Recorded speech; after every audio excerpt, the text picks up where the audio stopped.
MoneroTopia weekly news segment is sponsored by WizardSwap.io, a non-custodial cryptocurrency exchange.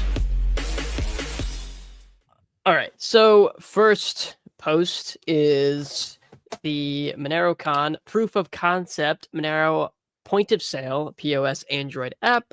Helped fund further development by donating XMR here. This is what AJ was talking about just a little bit ago. This is their POS Android app that'll run on any standard Android device, but is designed to work specifically for those Android-based point of sales devices that come with support for NFC card reader, all that kind of stuff. And it looks like the app is starting to come together. As you can see in this little GIF here, someone's creating a payment and waiting for it to be either scanned or I guess NFC tapped. And here's like the device itself. I think I showed this last week. The actual device, it's actually pretty affordable. It's like $130 for this device, and it has all the hardware you need to process any kind of payment. Very cool. Very awesome. And they also have a new donation link, because I guess this is separate from the bounty. This is more money to continue development of the app to take it further. This proof of concept was kickstarted on bounties.monero.social, and we now need additional funding to take the app to the next level. A pre-release APK for testing is already available. Very cool. So if you go to their GitHub, you can actually try a pre-release.apk on your Android device. I might actually buy one of those devices to try that out myself to see how well that would work, and then I could give it to somebody to actually use in real life, which would be really cool. But yeah, right now the key features are print receipts, broadcast Monero URI address over NFC, which is really cool. That allows you to just tap your phone and your operating system will pick up that URI and open it, and whatever app can handle it. So usually that would be like Cake Wallet if you're using Monero. And then export all transactions with fiat exchange rate information to a CVS file, which is very crucial for merchants who have to do accounting. And there's I guess there's a picture of the payment flow, a little video of payment flow. This might be the same GIF that I just saw. Yep. So very cool, very cool. If you want to support this further development, please donate to the BTC Pay donation page, which will be linked under this tweet, which will be in the description shortly. And next up, we've got, one second here. What's that? Oh. Sorry, just trying to get my tabs organized here. All right, there we go. Next up, we've got this post from Whitney Webb.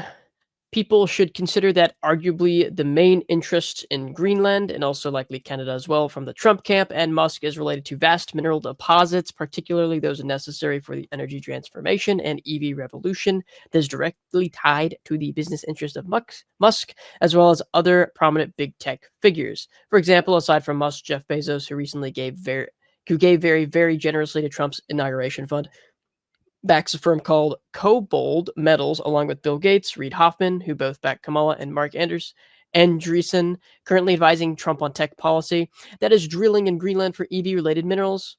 Northern Canada also possesses significant deposits of minerals essential to EV production. The digital transformation that the Silicon Valley oligarchs are attempting to manifest would admittedly require all of the known deposits of lithium, nickel, cobalt, and several other minerals across the planet. The U.S. itself is not necessarily rich in these minerals, with some occasional exceptions, but some of its neighbors are. If you are cheerleading for this, be aware that 1, it'll help accelerate the sustainable development, end quote, digital transformation that needs these minerals specifically. 2, it is not in the interest of the public of any of these countries, but instead of the interest of mainly of American tech billionaires.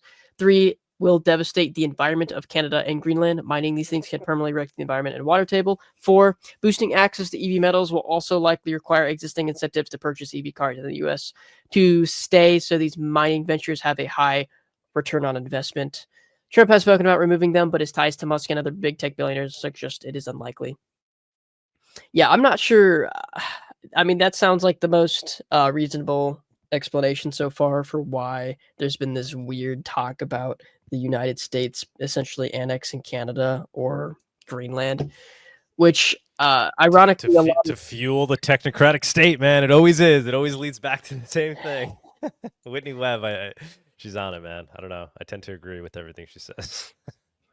I mean, this is one of the most plausible explanations I've heard so far. But it's ironic that a lot of the right is pushing for this, which is the same people who supposedly are against the idea of the globalization.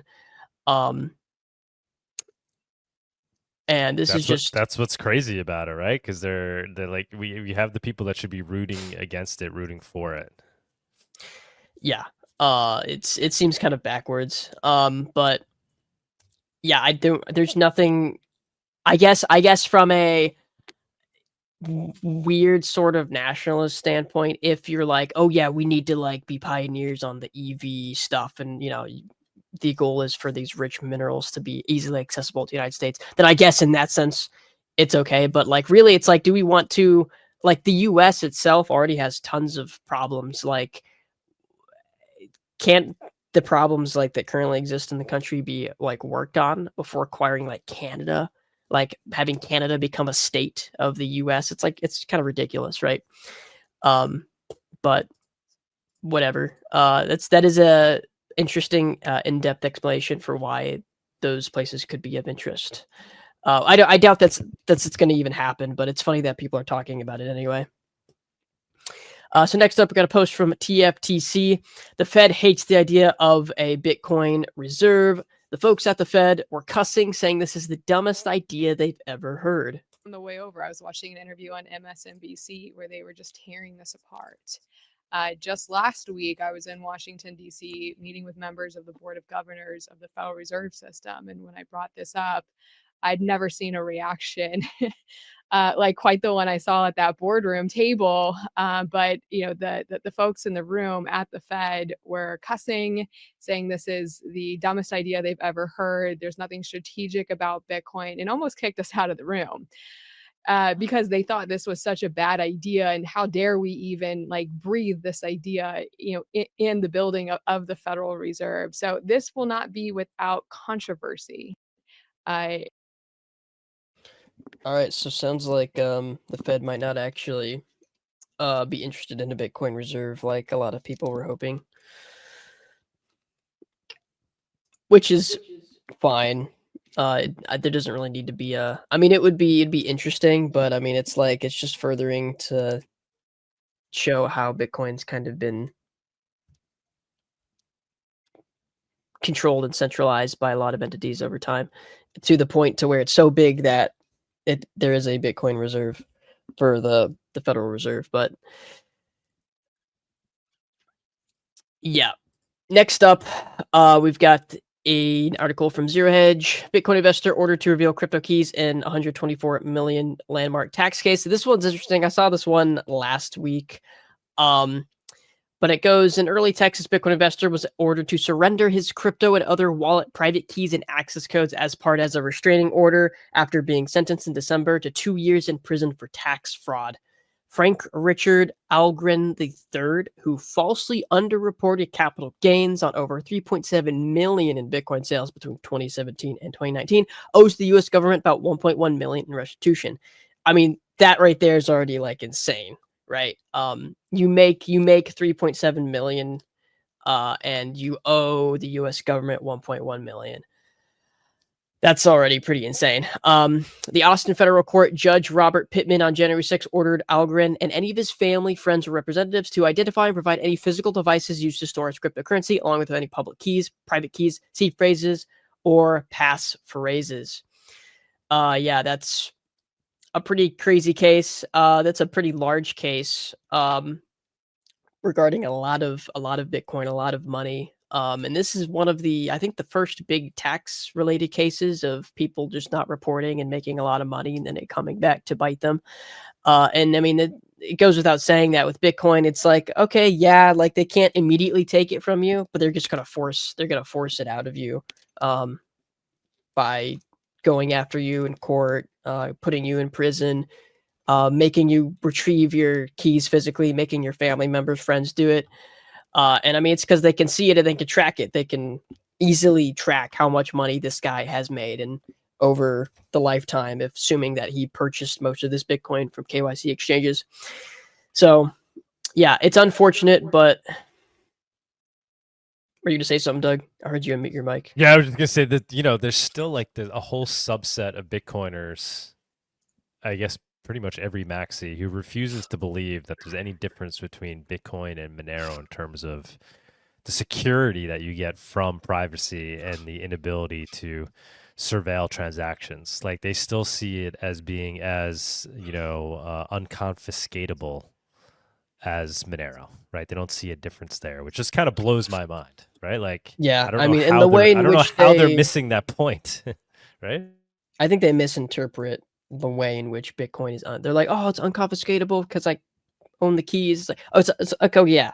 Technically, from a technical standpoint, it's unconfiscatable, not like a bank account that's tied to like the Fed, right? Or even one that's like a private bank. But if they can see everything you're doing and how much money you have, it makes it so incredibly easy for not just the government, but anybody else to go after you, right? I mean, we've seen dozens of cases where people are getting kidnapped, tortured, murdered because they're public figures that have a lot of cryptocurrency that can be tracked easily. So there's just tons of these problems that occur when you get to a certain amount, right? When you get to a certain place and having a certain amount of money in these transparent chains, it becomes a big problem. The fact that it's transparent, and these people, ironically, should be the biggest proponents and promoters of private currency because they're the ones that are seeing the effects firsthand, more so than a lot of people getting caught doing stuff like this, or not even really doing anything, just not reporting their gains, right? Like they just underreported their gains and now they're getting slammed for a lot of money. So yeah, interesting to see. Unfortunate, but that's just how it's going to go. Next up, we got a post from Derek Bros. The technocrats envision a North American Technate, I don't know how to pronounce that word. Technate, ruled by the Technate. Oh, I think he added an extra letter there. The Technate, ruled by the Technate King. Guess what Elon calls himself in his Tesla bio? The Techno King. This is the North American Technate, proposed by Elon Musk's grandfather, among others, in the 1930s. Yeah, I guess this is what some people want, is for this entire area to be United States territory, or the entire North America owned by like one state, primarily under one state, which is like kind of the opposite of what I thought most of the right were supposed to not really want, right? Is against globalism, against state control over the entire world of one state. But I don't know, that's what this is getting closer to. So anyway, next up, we've got a post from Mario Naffel. Elon, humanoid robots will be the biggest product ever and lead to universal high income. Humanoid robots will be the biggest product in history. Every human will likely want one or even two. My guess is 3-to-1, 4-to-1, or even 5-to-1 ratio of robots to humans, meaning 20 to 30 billion robots worldwide.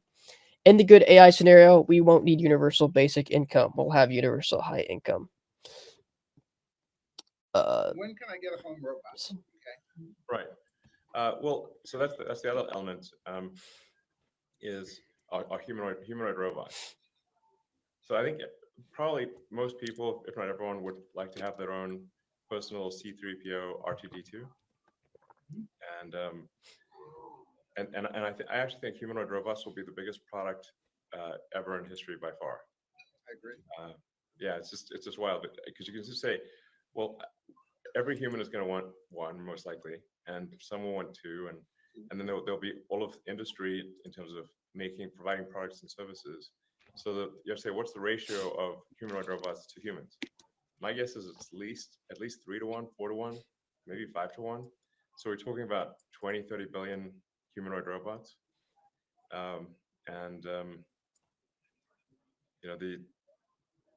It's not even clear what money means at that point, or if there's any meaningful cap on the economy.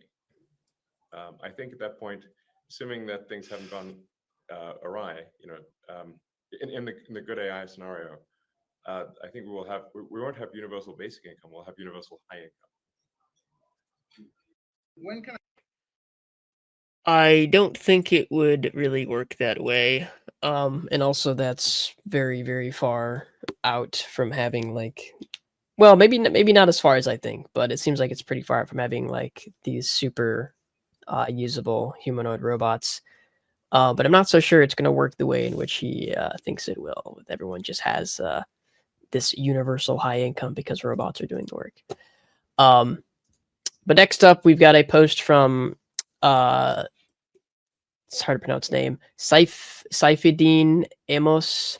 Javier Malay 1-year assessment. Everyone excited about an Argentina economic miracle is basing it on all sorts of government statistics except the most important statistics, money supply measures, and public debt growth. Under its new supposedly free market, Rothbardian president, Argentina's money supply in 2024 has increased at these astonishing rates. M0, 209%, M1, 133%, M2, 93%, and M3, 123%. To put these numbers in perspective, note that they dwarf the rates during the preceding years, during which Argentina thoroughly earned its reputation as one of the most dysfunctional fiat monetary basket cases in the world. In the 4 years of 2020 to 2023, Argentina's money supply measures grew at a compound annual growth rate of M0 50%, M1 77%, M2 90%, and M3 86%. Oh, this is an incredibly long post. I'm not going to read all this. Doug, do you have any other information about this post? Because I did not read through this at all. I think you said this. I'm guessing this is looking at Argentina's inflation and how it's possibly gone down since Milei has been in office. All right, well, I guess I'll be moving on from this. Another post from Whitney Webb, the Silicon Valley oligarchs trying to rebrand as libertarian and based, even though they are fused at the hip with the U.S. national security state, especially Peter Thiel, and acting like they are all now outraged by Epstein, even though they all met with him, should be easy to see through. However, unfortunately, plenty of quote, independent influencers, including those who claim to care or have studied the Epstein network, are cheering on this transformation or treating it like it's an authentic thing and not an intelligence operation itself. Silicon Valley and the deep state are one and the same, and this should be a clear indication that the deep state itself is trying to cloak itself in a libertarian MAGA veneer to herd Americans who would normally dissent into supporting the same policy agendas they have been wary about for years. The deep state is rebranding itself, and many will cheer it on as winning. Mark Goodwin and I called out that this was happening over a year ago. We said that with trust in the public sector at an all-time low post-COVID, the effort to rebuild trust would move into the private sector as we are, after all, ultimately governed by a public-private partnership. From public to private and from left to right, it's ping pong to keep the public confused and ultimately docile. Stop focusing on rhetoric from politicians and oligarchs and focus on what they have done and what they do. Actions absolutely speak louder than words. Yeah, so true. There's a lot of, it seems like people are falling for all these tech billionaires, these tech bros, just because they now support Trump and they're now more on the right. And really, it's more of just a game of like, oh, who's actually winning? Well, Trump won, so now they want to get on his side so that they can receive as much as they can from the new incoming administration. And also, it's a guise to gain false trust from the public again, because the government right now is clutching as much as it can to get people to trust it more, because there's a lot of people who became very, very much more historically untrusting of the government than before, because of stuff that's happened recently in the past 4 years. And now they're doing as much as they can to try to gain that through any means necessary to keep the system going. As long as they have people's trust, enough people's trust, then they are still legitimate, right? They become illegitimate as soon as people stop trusting in them and stop believing that they're, for your own good. But great post from Whitney Webb as usual. Next up, we've got a post from Rogue One. Monero has broken its all-time high mining hash rate with over 4 gigahashes a second, 4.06 gigahashes a second. This first time ever we broke the 4 gigahashes a second rate. Yep, Body showed this earlier with the Monero hash rate numbers. This is an all-time high for Monero hash rate, which is awesome to see, as the more hash rate theoretically means more security with the network, assuming that that hash rate is somewhat decentralized. But that does show a growth of the network as the hash rate goes up, which is awesome. All right, I think this is the last post here. This video got over 120,000 likes in less than 12 hours. Why did this video explode and go so viral? This American is comparing the media and establishment response of the Hollywood and Los Angeles, California fires to Hurricane Helene in Western North Carolina. It is shocking. Los Angeles, California, they're getting so much airtime on the news. You got reporters actually crying. That's how bad it is. But remember a little town called Asheville, North Carolina? Do we remember that? My favorite is watching Harrison Ford, a multi-billionaire, get into his car and act like he's sad that his mansion's burning down so he can drive in his Mercedes-Benz to his next property. Or the fact in a week we're probably going to see all kinds of promos from these celebrities asking for us to help them. But the real juicy story mainstream media is never going to tell you about is that homeowners in California lost their fire insurance 2 months prior to all this bullshit that's happening right now. Kind of like in the mountains of North Carolina where nobody had flood coverage. Once in a lifetime event from the Bible times happens. You see what's going on here? It's kind of like a plan. Tell you what, Hollywood and Los Angeles.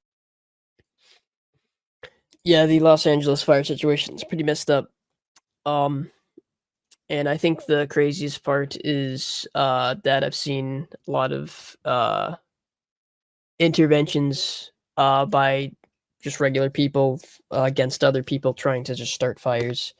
So there's a lot of suspicious stuff around the fires, that multiple fires that started in LA, and it looks like that some of these have been started by individuals purposefully, which is really messed up. And of course, there's a lot of issues with insurance and insurance policies being canceled a little bit ago. I don't have any direct things to add to that because I don't live there and I don't know anybody there, but it is very sad to see indeed the massive amounts of destruction that's occurred in a very, very short amount of time, and with very obviously poorly mismanaged government resources, making it even harder to fight it off than it nearly should be. I'm going to check the links one more time. I think that was the last article that was given to me. Yeah, I think that was it. All right. Yep.